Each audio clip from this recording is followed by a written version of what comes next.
Iran's nuclear program, regime change, or both decoding what Israel is really after. On June 13, Israel launched its Operation Rising Lion, claiming it wanted to destroy Iran's nuclear program. Amid Israel's attempts to get the U.S. involved came U.S. President Donald Trump's barrage of boastings how Iran's supreme leader Ayatollah Ali Khomeini is a small target, how he stopped Israel from killing Khomeini, and how Iran did not take the deal offered to it and big things were happening. Meanwhile, Israel PM Benjamin Netanyahu on June 17 insisted that a regime change could be a byproduct of the conflict. In all this, Iran remains defiant. By June 20, Trump said he would decide if he should participate in the strikes in 2 weeks, while Russian President Vladimir Putin's spokesperson Dmitry Peskov said the talk of a regime change in Iran is unimaginable and even the talk should be unacceptable. The developments over 7 days, which have left the world wary and confused, have given rise to one question: what is Israel's endgame? And Israel officially started with the goal to dismantle key components of Iran's nuclear and ballistic missile capabilities. On June 13, Prime Minister Benjamin Netanyahu, in a televised address, called it a decisive moment in Israel's history and vowed the strikes would continue as long as needed to dismantle Iran's nuclear threat. He emphasized the war is against Iran's regime, not its people, and thanked Trump for support. Billions counting how much are Gaza, Iran wars costing Israel explained. However, Defense Minister Israel Katz later publicly said that Iran's supreme leader cannot continue to exist, which went beyond nuclear deterrence.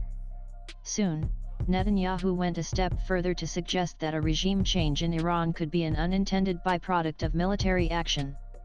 He also said that Israel can strike Iran's fortified Fordow nuclear site without U.S. assistance. On June 19, Netanyahu warned that Israel was close to the final result, asserting nobody in Iran has immunity and commending U.S. support while criticizing the Biden administration's hesitation. Analysts say Israel's political and military messaging signal a possible strategic escalation, from sabotage to systemic regime weakening.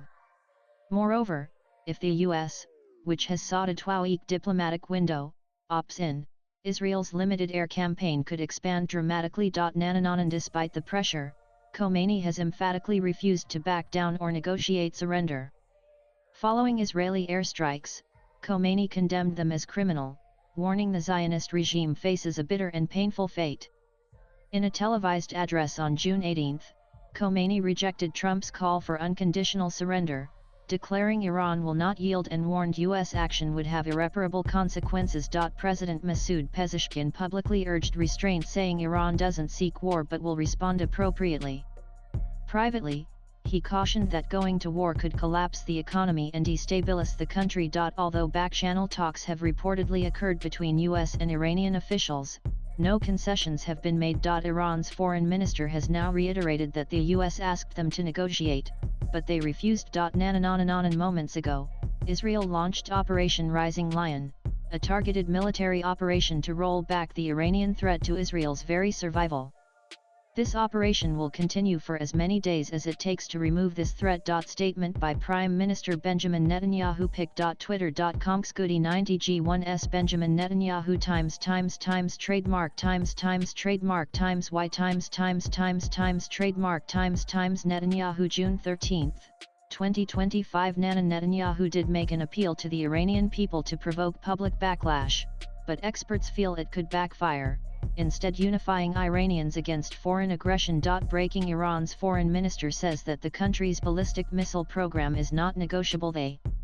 Spectator Index June 20, 2025. Former Defense Minister Naftali Bennett introduced the idea Israel had been fighting only the tentacles, but now aims to suffocate the head. Iran by weakening its central power and disrupting its regional network. Netanyahu echoed this metaphor, stating Iran is the head of the octopus, and you see its tentacles all around from the Houthis to Hezbollah to Hamas. What the tentacles represent, according to Israel, these groups are viewed as extensions of Iranian influence, armed, financed, and strategically coordinated from Tehran.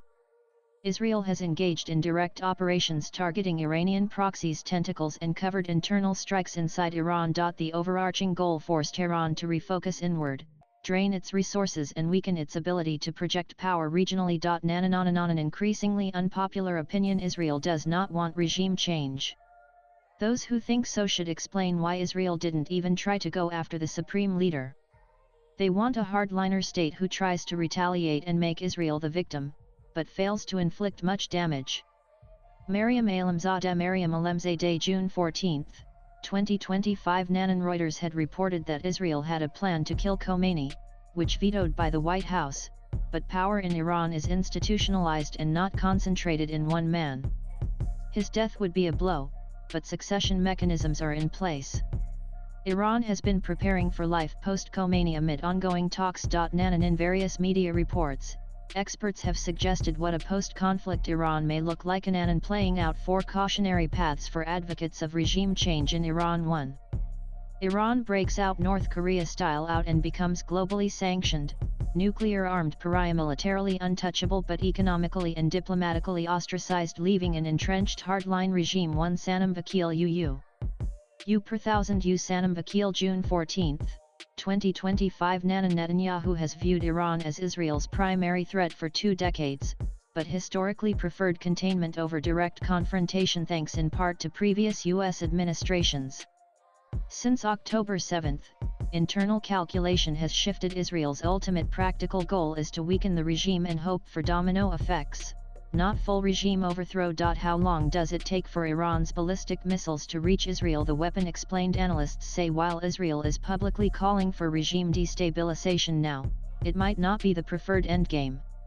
Some, like Maryam Alamzadeh, argue that Israel actually wants a hardliner government that tries to retaliate yet fails, preserving the strawman enemy essential to its security narrative. Swipe left for next video. Israel is clear on one thing: a weakened Iran would mean weakened proxies, less Hamas, less Hezbollah, fewer threats on Israel's borders. With inputs from agency's latest blogs.